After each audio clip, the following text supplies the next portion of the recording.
Good evening. My name is Natisha, and I will be your moderator this evening. Thank you for joining our live interactive telephone town hall. We are hosting tonight's event to give Congresswoman Spanberger the opportunity to hear directly from you and answer your questions about the issues facing Central Virginia families, businesses, and communities during this pandemic and throughout our economic recovery. As I mentioned, this event is an interactive forum. Congresswoman Spanberger will be taking as many questions as she possibly can during this event. If you have a question, you can press *3 on your phone keypad at any time, and you will be placed in line to speak with a member of our staff. They will take down your name and where you are calling from. The next time you hear your name, you will be live on the call, and you will be able to ask your question directly. You can also ask a question by submitting one through the portal below our online streaming player at spanberger.house.gov/live. Again, that's spanberger.house.gov/live. If you are watching on Facebook Live tonight and wish to ask the Congresswoman a question, we encourage you to visit that online streaming portal so you can submit your question. Additionally, if you would like to receive updates from our office via email, please press *6 on your phone keypad at any time, and an operator will collect your email address. We could receive a lot of questions during this event, so if we are not able to address your question, please call our district office at 804-401-4110 during normal business hours. Again, if you have any questions throughout the event, please press *3 on your keypad or type them below the streaming player. Now, please welcome Congresswoman Spanberger. Hello, this is Congresswoman Abigail Spanberger. Thank you so much for joining tonight's virtual telephone town hall. I hope you and your family are doing well and staying safe. And as more and more of our neighbors are now being vaccinated, I hope you are finding this spring to be one of renewal and hope here across our community. Many people have reached out to me this last evening and today to get my thoughts about President Biden's speech last night. So I'll start off speaking about that. In his joint address, I thought the president accurately articulated some of the major challenges that we as a nation face and the hard work that is still required to put our economy back on track. I also appreciated hearing him discuss job creation as a major focus, and as part of that focus, underscoring the importance of workforce training and career and technical education. These will continue to be among my priorities this Congress, and I look forward to getting lots of feedback from our area's high schools, community colleges, students, and educators and employers on this topic going forward. I was also really glad to hear the president outline the need for major physical infrastructure investments. One of my top priorities in our national infrastructure conversation remains making sure that high-speed broadband internet is a key component of whatever bill comes through Congress that we intend to send to the president's desk. With these investments, more Central Virginia families, businesses, farmers, producers, and schools will be positioned to succeed in the long-term future and not get left behind. We have major infrastructure needs in this country, and I am glad that people in the House, in the Senate, and across party lines are focused on this issue. In fact, just last week, I met in person with a bipartisan group of senators, House members, and governors to discuss how our nation can move forward to address our physical infrastructure needs, including broadband internet. Among those who were in attendance, we had Virginia Governor Ralph Northam, Maryland's Governor Larry Hogan, a couple other governors from Pennsylvania, from Louisiana, as well as senators, Democrats and Republicans, and House members, Democrats and Republicans from across the country. Together, we discussed the needs of our communities. We heard from experts and held discussions about the scope and the size of a potential bipartisan physical infrastructure package. I think there is plenty of space here for Democrats and Republicans to find common ground around this issue. I think certainly we can all agree that our roads and bridges, our electrical grid, our water systems, and certainly our broadband internet are not where they need to be. The United States is currently ranked 13th for physical infrastructure, and we need to do better, and we can.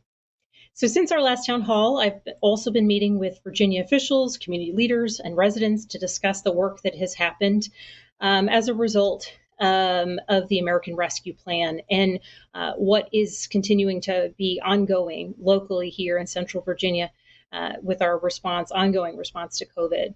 The American Rescue Plan is a large piece of legislation that I voted for last month, and that is delivering significant aid across our communities. Many provisions of the American Rescue Plan have delivered much needed relief to families, small businesses, and communities here in Central Virginia. And among the provisions is the Restaurant Revitalization Fund. And I am pleased to ensure that all of our area's restaurants and bars know that registration for this program begins tomorrow. I've had conversations with Central Virginia restaurant owners about the challenges that they continue to face. So if anyone's listening and is interested in applying for the support, you can find out more details on the SBA website. You can also reach out directly to my office, and we're happy to provide you with the information.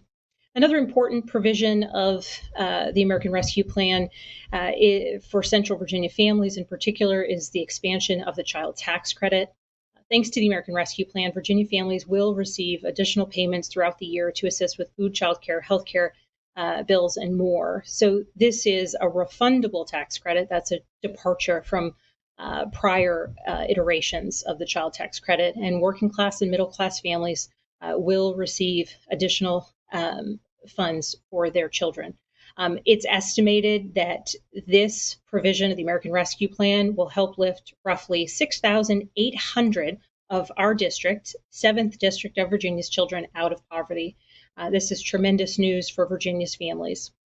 And so while we're working to fully rebuild from the pandemic, these town hall events are always great opportunities to hear directly from you. I look forward to the time when we can meet in person again in large groups, but certainly over the last year, these virtual events have allowed me to hear how the COVID-19 crisis has impacted your family, your business, your neighborhood, your community. It's given me the opportunity to answer questions, bring on experts to assist in answering these questions, and I do look forward to continuing these events. And hopefully we'll have in-person ones in the not too distant future. I look forward to answering your questions, but if we do not get to your question, please do reach out to our office. You can go to spanberger.house.gov. You can also call our office at 804-401-4110. We also have a regular newsletter that we send out with updates about what's happening around the district and on Capitol Hill. You can sign up for that at spanberger.house.gov. And please remember that if you are having an issue with any federal agency, program, or benefit, you can be in touch with our office. We have someone to help you. And in fact, since I've arrived in Congress in January of 2019, my team has helped return more than $5 million to 7th District residents. These are dollars that were backlog benefits from long overdue returns from the IRS to veterans benefits. It runs the gamut, and we're here to help. So thank you again for joining me. I look forward to taking your questions, and I hope you all are staying safe. Let's have a good town hall. Thanks so much. Great. Thank you, Congresswoman. As a reminder, this forum is interactive, and we would love to hear your questions. So if you have a question, you can press *3 on your keypad at any time to get in the queue to ask a question. A member of Congresswoman Spanberger's staff will collect your questions. You can also ask a question by submitting one through the portal below our online streaming player at spanberger.house.gov/live. Again, that's spanberger.house.gov/live. If you're watching on Facebook Live tonight and wish to ask Congresswoman Spanberger a question, we encourage you to visit the online streaming portal so that you can submit your questions. And now we're going to go to the phones, and we have Piper on the line. Piper, you're live. Go ahead and ask your question, please. Hey, good evening. So the pandemic has caused women specifically to drop out of the workforce in rates that haven't been seen since probably the 1950s. What are you personally doing to put forth an agenda of universal childcare and helping women to get back into the workforce, and in general, helping equality in the workforce for women? Piper, thank you so much for this question. First, I'd like to note that we in the House of Representatives, I'm a co-sponsor of the bill, the Paycheck Fairness Act. We voted and passed this bill in the House of Representatives just our last session there. So that would have been about 2 weeks ago. We also passed that bill in the 116th Congress. We're hoping that it will move this time in the Senate.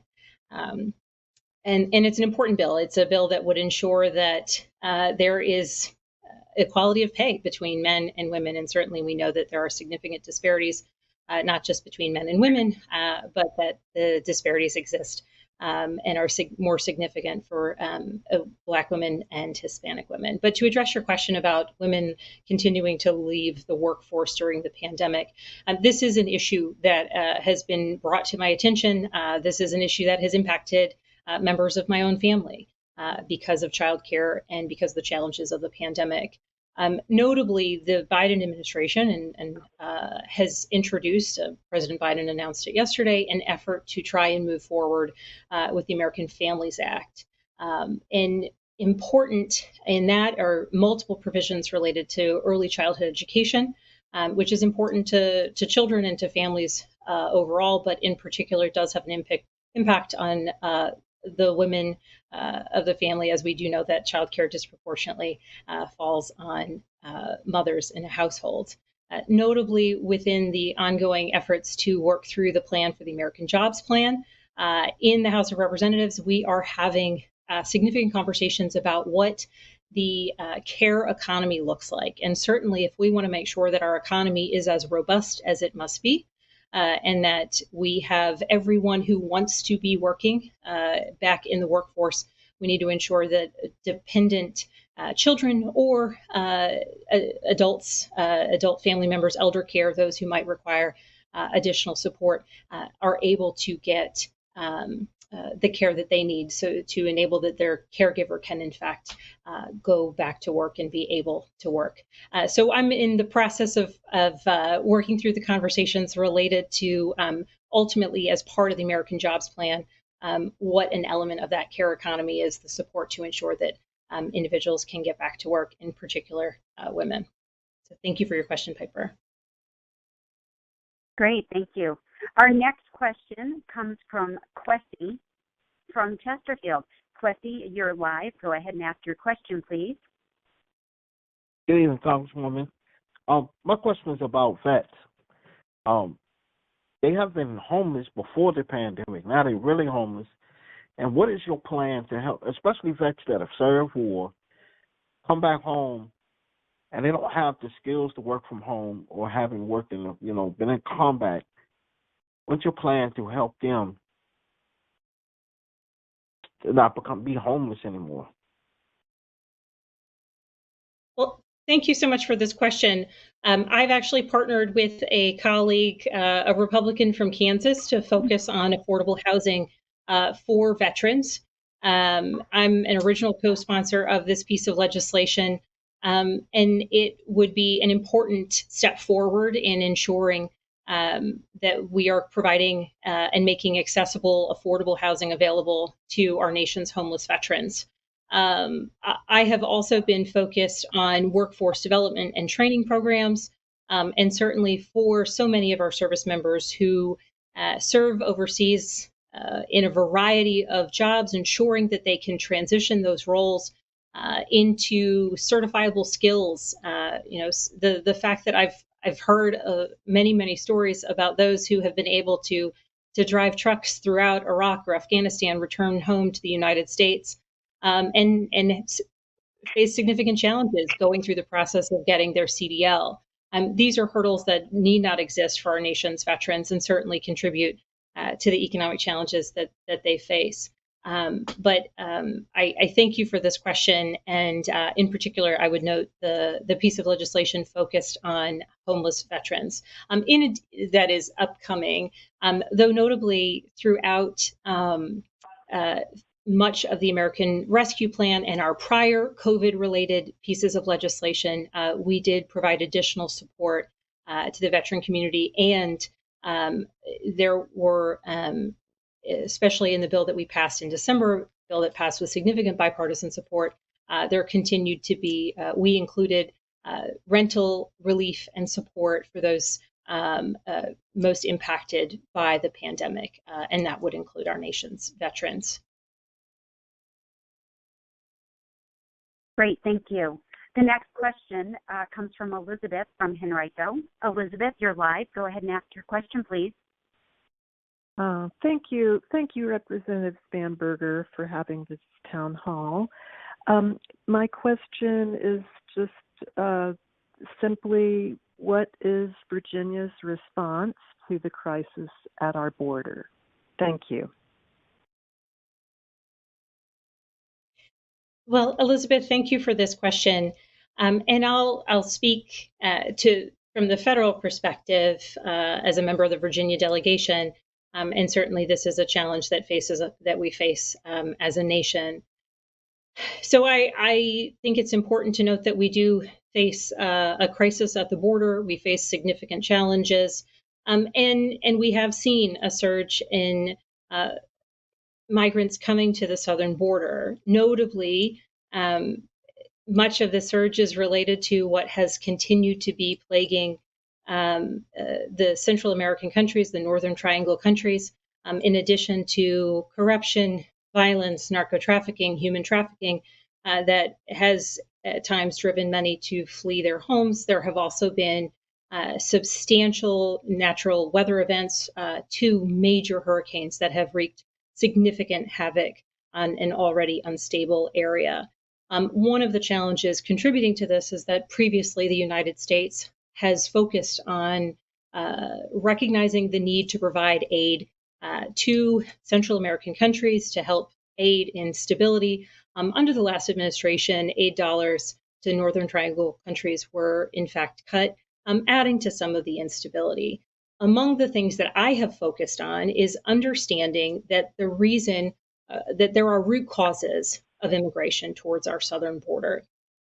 Some of it is employment related, which I'll get to in a minute, and some of it relates to this instability, corruption, violence that I mentioned.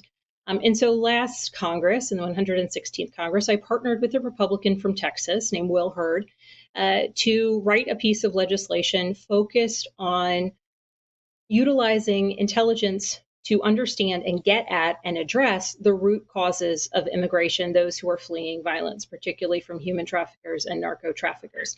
This legislation that we wrote was ultimately signed into law by President Trump, so I'm very proud of that. And it's just one piece of a larger effort that we must make. Notably, the southern border continues to be closed. The Biden administration has been aggressively trying to message to Central America and to would-be migrants that, in fact, it is not open and continues to be closed because of the COVID-19 pandemic. However, the one change from the last administration has been that when unaccompanied children arrive at the border, they are being admitted and processed in the United States. This is a change in policy, and it's one that I support. The United States is, upon receiving these children, working as expeditiously as possible to try and reunite them with their families or parents. Notably, I think we talk about the crisis at the border. I think of what must the circumstances be that would lead a parent to want to send their child on their own to the United States and hope that that might be a better life. So in terms of contending with the ongoing crisis, it's getting at the root causes, ensuring that there is aid, as the administration is starting to focus on making it possible, building up the infrastructure for asylum processing before individuals get to the United States. And long-term, we need to have additional immigration judges and the infrastructure to actually process people more expediently when they attempt to apply for asylum, which is their right. Now I'll pivot to another element of the larger immigration discussion, which relates to employment. So I have been very active in this space because many individuals who come to the United States come for employment reasons, particularly from South America or Latin America and Central America. And here across Central Virginia, many individuals of Latin American who come from Latin America come to work in our farms and in the agricultural sector. And so that is why I have been a major supporter of a piece of legislation called the Farm Workforce Modernization Act.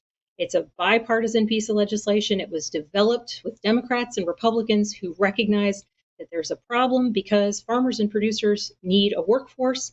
We, the United States of America, should be able to determine who is coming to our country.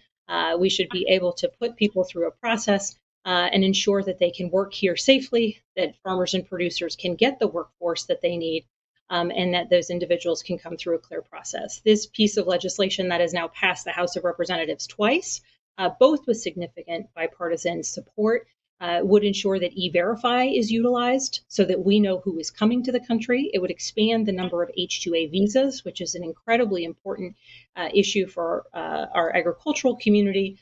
It would also create a legal status for those who have been working in the agricultural sector for years, and ensure that they can be a certified agricultural worker and continue to work in the United States legally. So the circumstance continues to be much more complicated than that, but two of the major things that we can do to address the ongoing challenges of immigration are focusing on the agricultural workforce through that Farm Workforce Modernization Act, and then also contending with the security challenges throughout Central America that do drive so many of the asylees who we see arriving at the southern border. Thank you, Elizabeth. Great, thank you. The next question comes online from Donna. Are there any initiatives in Congress to address the cost of prescription drugs? Yes, yes is the answer, Donna. This is an area where I have been very active. Addressing the cost of prescription drugs is a primary issue. The cost of prescription drugs is something that drives people's behavior in all things, whether they go to the doctor, whether they fill the prescription that's prescribed, how they end up taking care of themselves. And certainly outside of the pandemic, this was one of the top issues that I heard about. So the things that are getting done. Last Congress, I focused on transparency in drug pricing. So I introduced a bill and passed a bill focused on transparency in drug pricing as it pertains to fit managers, PBMs. Many times you'll hear from pharmaceutical companies that it's the PBMs that are that cause the cost to go up. You'll also hear from the PBMs that no, it's the pharmaceutical companies. But without transparency in what sort of discounts and rebates might be applied throughout the system, it's very unclear to see where the price gouging, as I'll term it, continues to be. So this is a pretty straightforward piece of legislation I introduced last Congress, passed with broad bipartisan support. I also worked on a bill last Congress focused on biosimilars, which are the generic forms of certain types of medication, and ensuring that they could get to market in a reasonable period of time so that there couldn't be hurdles that pharmaceutical companies might put in place. So typically there's an endeavor called patent thicketing, where pharmaceutical companies might make slight changes to the drug composition so that they can extend that patent much further. And so my bill would focus on ensuring that as soon as those biologic medicines are eligible for a biosimilar version, that can move to market. On a much broader and larger scale, I'm a co-sponsor of a bill, HR 3, which is the basic premise of it is that it would give Medicare the ability to negotiate its prescription drug costs.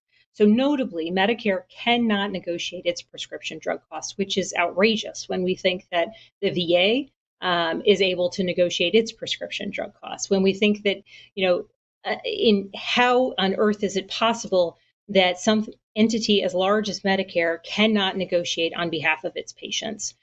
So HR 3, this prescription drug pricing bill, would allow Medicare to be able to negotiate its prescription drug costs and then allow for those negotiated rates to be extended to other commercial insurers. So this is bringing the strength of Medicare, the population of Medicare patients, to the table as part of these negotiations. This bill passed in the House last Congress with significant bipartisan support because it's a straightforward way to really put the pressure of the market, downward pressure of the market on prescription drug costs by allowing Medicare to negotiate its prescription drug rates and then apply those advantages across the board to commercial insurers. We've introduced it again in the House of Representatives, and the anticipated trajectory of that bill is that we will take it up again, and I'm going to continue to advocate for it. It's a straightforward fix. It brings competition to the market, and it would positively impact anyone who needs to fill a prescription, and in particular, our Medicare patients. And so this bill, I think, is an important piece of legislation, and it's gaining traction, and I'll continue to push. I know it will pass the House of Representatives again, but I'll continue to push to make sure that it gets a vote in the Senate. And that bill's called H.R. 3. Great, thank you. Our next caller is James. James, you're live. Go ahead and ask your question, please. Hi, Abigail Spanberger. First, I want to thank you again for your initiatives on the rural broadband. We've just finally gotten it installed in our home, and it's made a huge difference both in the costs that we've been paying to try to access the internet, et cetera. My question is associated with the infrastructure relating to cybersecurity. In my past life, I used to do a lot of work with PCI DSS, which are payment cards industry standards on security. And 10 years ago, they were talking about how active the Eastern Bloc nations and China were in hacking our data then.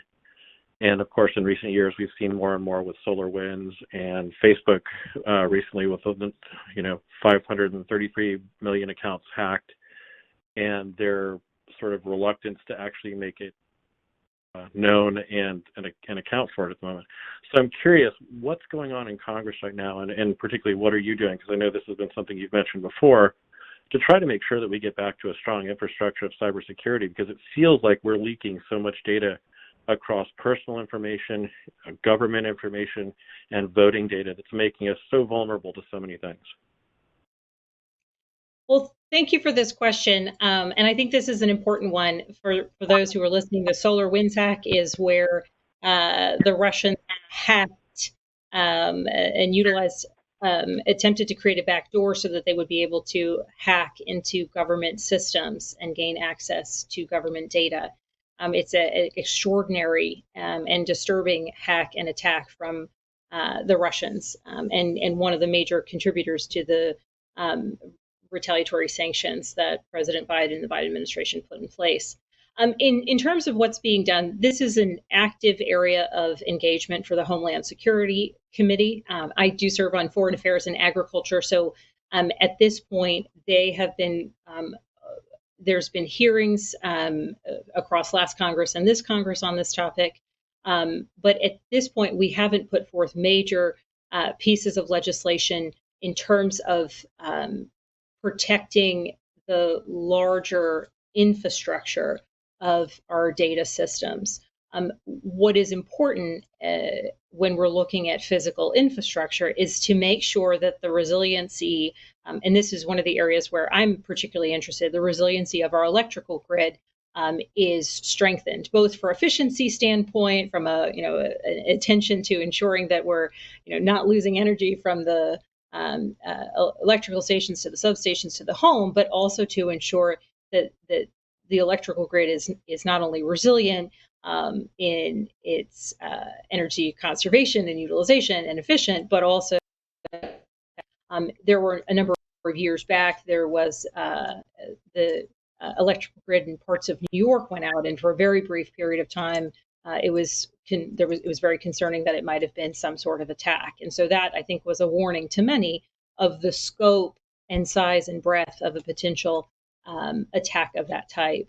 So getting back to your question, one of the major priorities for me, at least, as I'm working through elements of our infrastructure choices, particularly when it comes to the electrical grid and the strength of broadband networks that we need to continue to build out, is ensuring that they are indeed safe and that ultimately we can protect our data. I did have a piece of legislation focused on 5G technology, that bipartisan bill that I worked on with a variety of colleagues, focused on really challenging the threats that exist, particularly from the Communist Party of China, as they continue in their efforts to dominate the 5G space. It's incredibly important that we can secure our technologies and that we can partner with our fellow uh, um, allies to ensure that our data is safe, and that utilization of the 5G network is not at risk to us or to allies with whom we might share sensitive or personal information.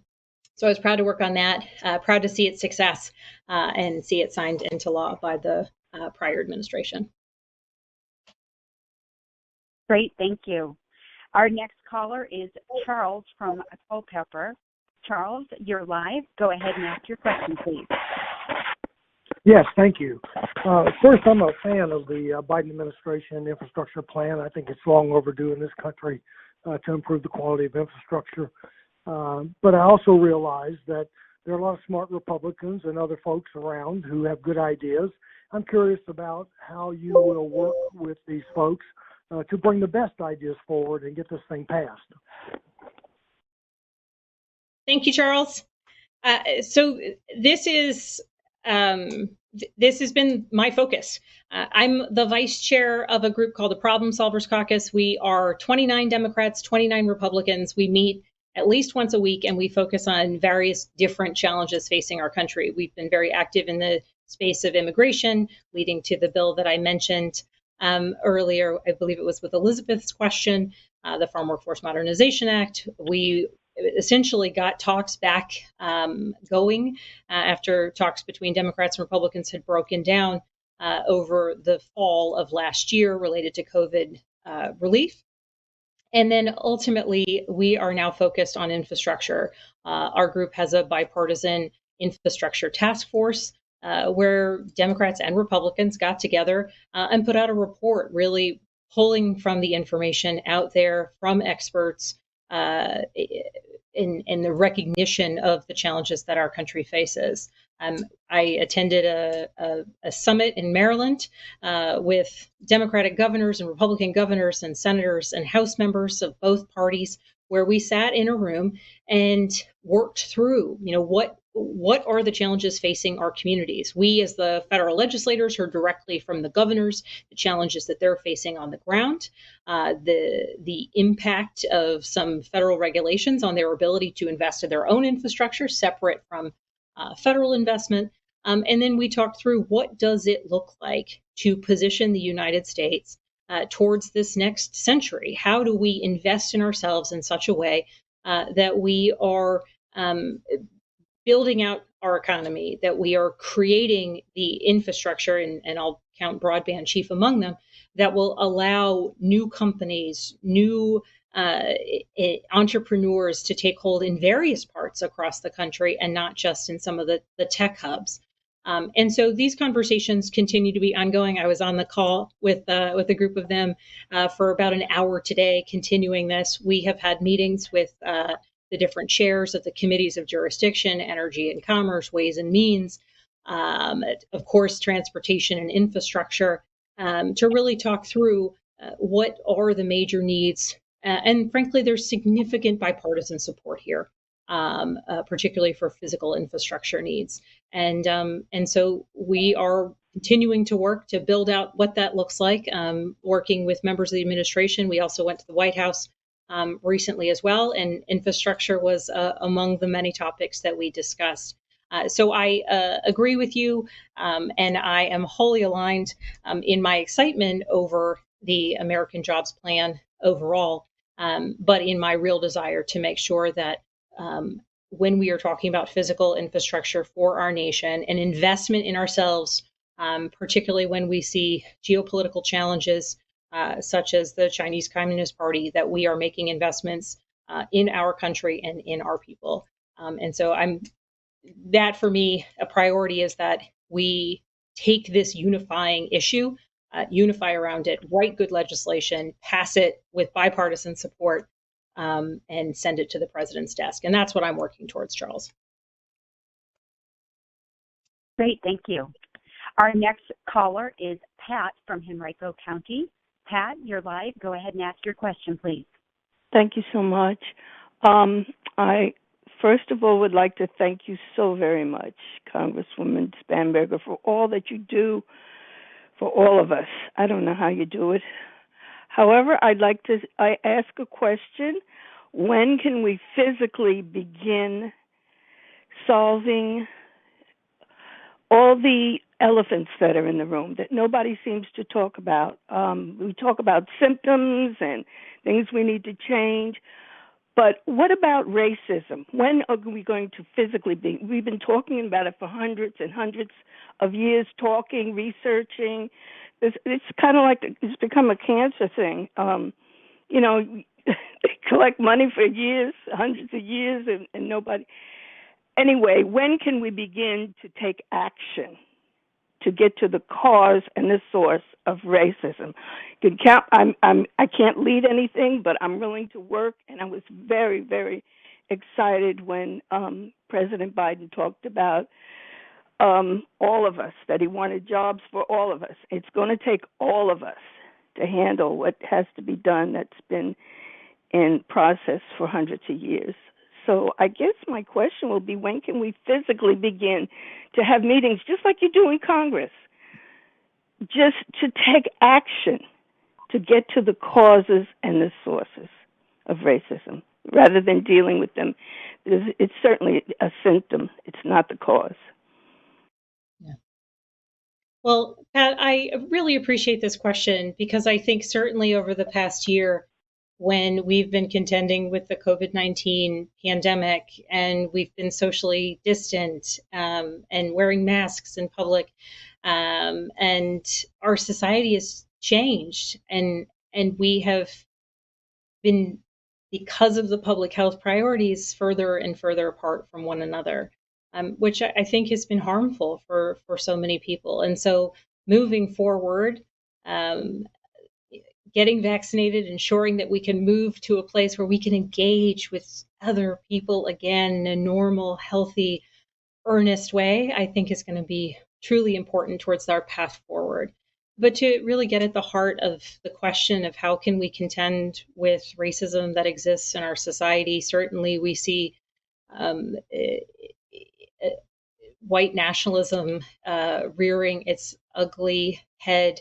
And we need to face these ills head on. We need to recognize that they're real, that they exist, and that we as community members and those of us in elected office, that we have the power to cast them out, that we have the power to recognize that so many policies do have roots in racism, and we can fix that. We can fix that by ensuring that every child has access to a quality, affordable childcare for a parent who is working, to be able to know that their child is safe as they were going off to work, that every family has affordable, quality healthcare, because certainly we saw that within this global pandemic, the impact has been varied and difficult, and it's varied locality to locality and state to state, but we've also seen the significant disparities in the death rates among particularly Black Americans. And so much of that gets back to the health disparities that exist in our country. And we get at that by ensuring that every person has access to affordable, quality health care. And by looking at the data, recognizing as an example that Black women are 3 times as likely to die in childbirth than white women. And the data is there, and it's important to look at. And so I have been a co-sponsor of a bill called the Momnibus package, which is a number of pieces of legislation focused on addressing disparities that exist in maternal health outcomes. A really important piece is recognizing that postpartum time in a woman's life is not just immediately after childbirth, but that entire year, and ensuring that women, and particularly those who rely on Medicaid for access to healthcare, have that coverage for that entire year.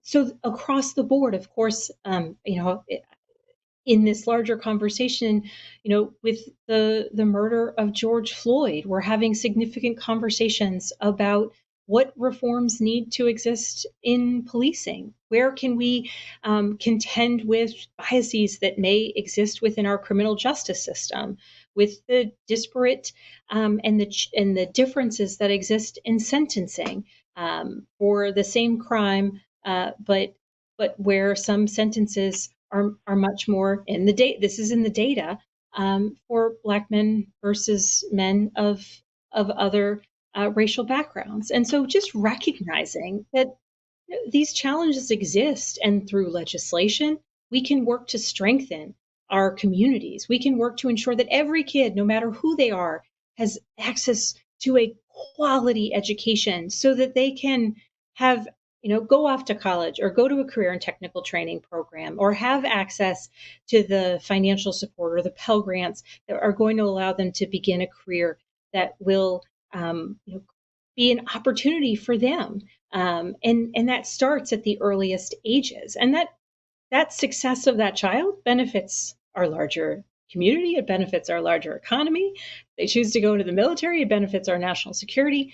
And I think that Pat, for me, it is about recognizing the interrelated nature of so many of these challenges, but looking at the data, recognizing that there are different challenges that impact different communities, acknowledging them and recognizing that they are an opportunity for us to do better, and an opportunity for us to ensure that every person, whether they were born in this country or they most recently came to this country or whether they were brought to this country against their will, that every person, or their ancestors were, that every person has the possibility for success in a way that will make will create and pave the way for the progress that is possible only in a country like the United States. And so I appreciate this question, and I think the getting to work is what you mentioned. That is being earnest and honest. That's engaging with people who are different, whether it's ideology, whether it's political leanings, whether it's religious background or country of origin background, any of it.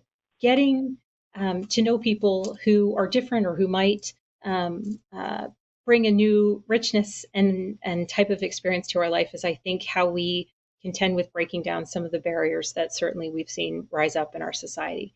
And that's the sort of positive side of it.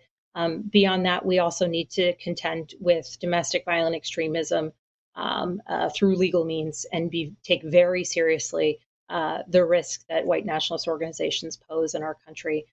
And that's an assessment by the FBI and the Directorate of National Intelligence, and certainly a warning that we must take very, very seriously as a nation.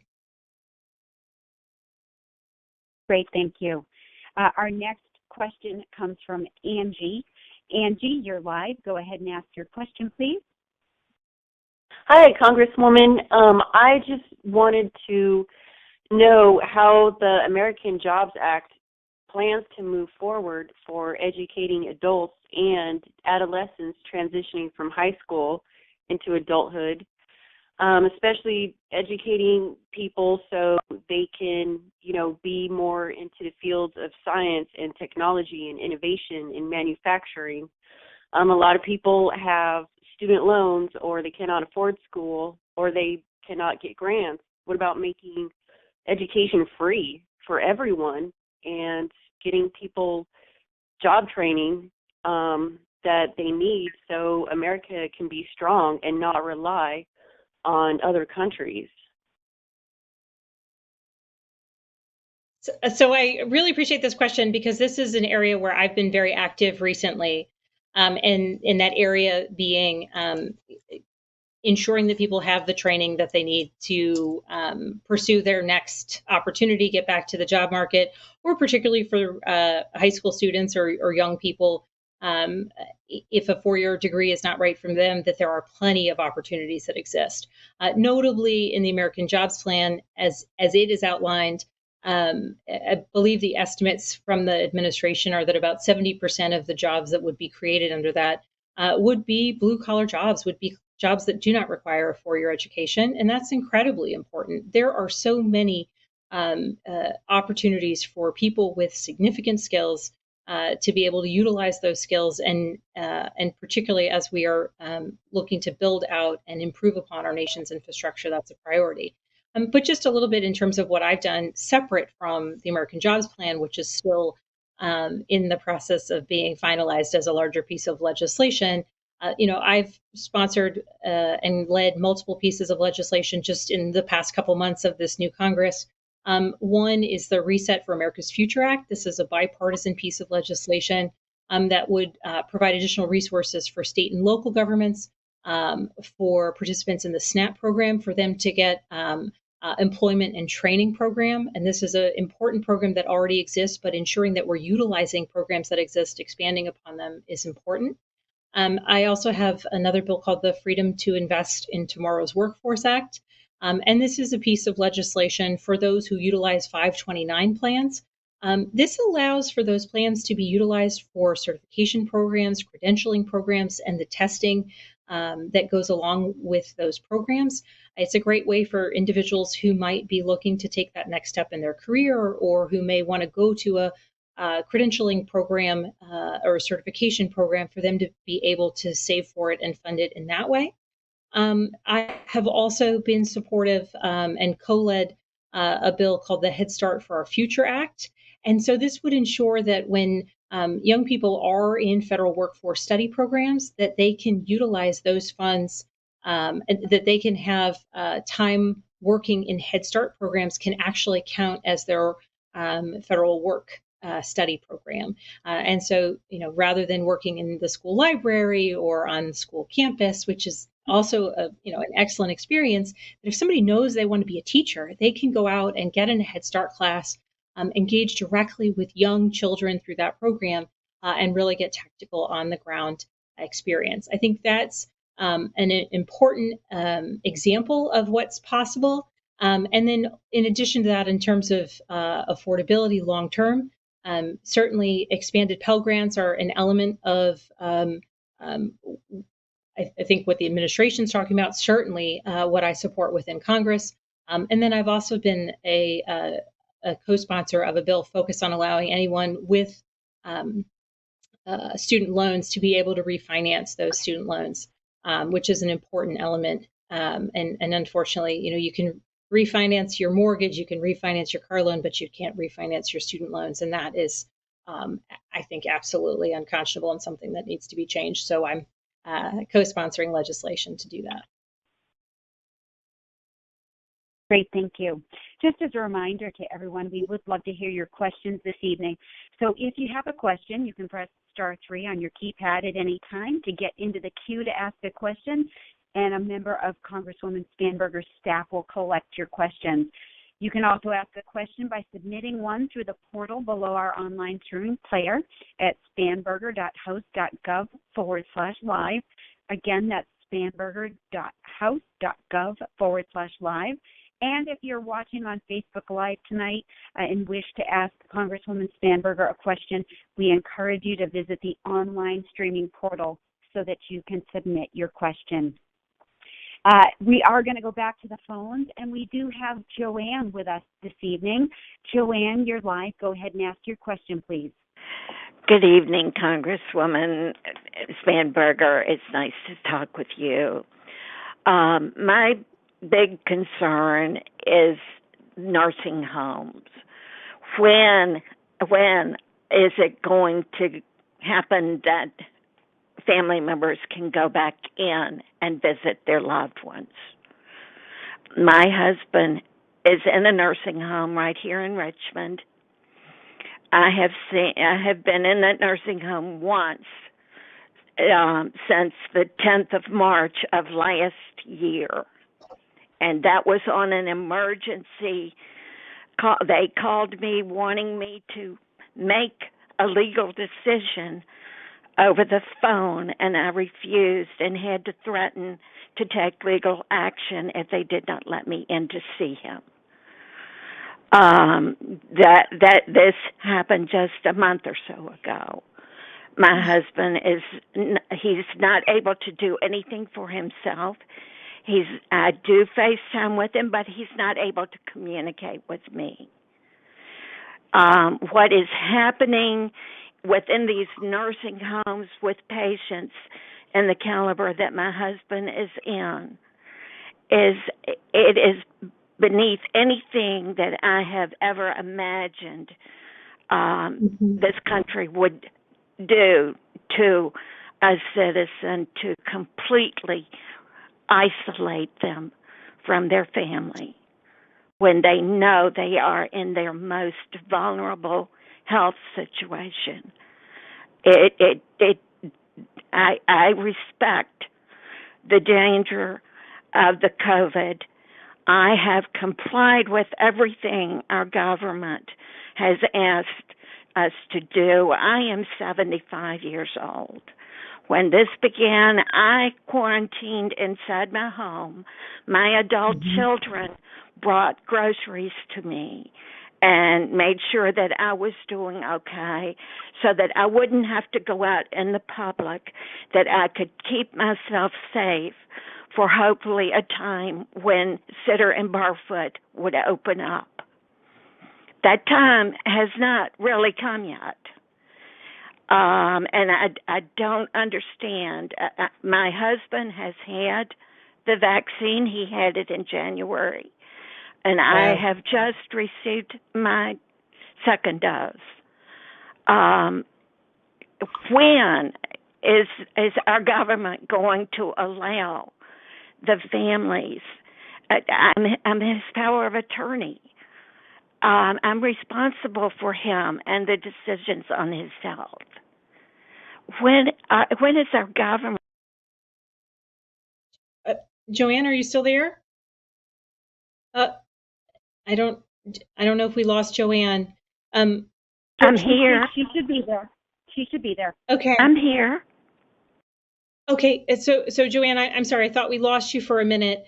If I can begin answering your question, federal guidance now is that you should be able to visit your husband. And actually, before I even begin answering this question, let me just tell you, I'm so sorry for the experience that you've had over the past year. I have heard from other families who have experienced the same heartache for family members who are in congregant care circumstances, children with disabilities who live in a congregant care facility, and certainly spouses like you who've been unable to be with their husband or wife. But according to federal guidelines now, you should be able to visit your husband. And so anyone who's heard Joanne's question who may be experiencing the same challenge, I would ask, and Joanne, if we didn't already get your contact information, if we could get your contact information, because I want to make sure that our office can be helpful here. Certainly the long-term care ombudsman from CMS could be helpful, but we can direct you towards all of the resources that you need. To my knowledge, there should be the CMS is allowing for the responsible indoor visitation at all times for all residents. And so I'm deeply concerned by what you shared today. I'm hoping that we can catch up with you, walk you through some of this, and ensure that we can do a little advocacy on your behalf or on behalf of anyone who's listening who might be experiencing the same thing. So Joanne, if you could just hang on the line, and we'll make sure that we get your contact information. A gentleman by the name of Nick from our team will follow up with you because you shouldn't still, certainly in the early days of the pandemic when the priority was to make sure that your husband and others in nursing homes were safe. Closing them for a time made sense, but right now, according to my knowledge of the federal guidance, you should be able to visit him. So if you could just make sure we have your contact information, and we'll follow up. And if anyone else is experiencing the same thing, please call our office at 804-410. 804-401-4110, and we'll help you pursue an answer on this so that you can finally see your loved one. And Joanne, again, I'm so sorry for your experience this past year. Yes, thank you, Joanna. Next up, we have Sheena. Sheena, you're live. Go ahead and ask your question, please. Hi, my name is Sheena, and I had a question regarding vaccine hesitancy rates in Virginia. I was just curious if there's any data that gives us an idea of whether or not the vaccine supply is now the primary still the primary factor affecting the vaccination rates, or if we're starting to approach the point where, it's the hesitancy, and is there any data around that yet? So yes, ma'am, there is a VDH, so the Virginia Department of Health, VDH.gov, has a really a good tool for you to be able to look at the vaccination rates occurring here within Virginia. Certainly across the Commonwealth and across the country, vaccinations have opened up to anyone who is eligible based on age. So the Pfizer vaccine is open to individuals 16 years and above. Moderna and Pfizer are both 18 years and above. Across the Commonwealth, any one of those ages are available or eligible, to get a vaccine. We continue to have large vaccine events throughout Central Virginia. Also, vaccinations are available at local community pharmacies, other chain pharmacies. But it does look as though we are approaching a point where the rates of vaccination will be slowing based on a rate of hesitancy. My knowledge of that is based on what I've read coming from the state here in Virginia. But VDH does have significant and good data on that. Now, from a federal perspective, the Department of Health and Human Services is working on continuing to communicate to the American people with validators kind of across interest areas, sports figures, Hollywood figures, and individuals across the gamut. In fact, a group of Republican physicians in Congress, so members of the House and the Senate who are Republicans and who are physicians, recognizing that there's some hesitancy among some individuals who might be inclined to listen to them, just put out a video talking about why the vaccine is safe and why they, as members of Congress and as physicians, support individuals and recommend that individuals across the country get vaccinations. So there's major efforts underway to continue to get at some of that hesitancy. But at this point, the availability is there here in Virginia, and we are getting to a place where it'll be the hesitancy that will slow those rates of vaccination. Great, thank you.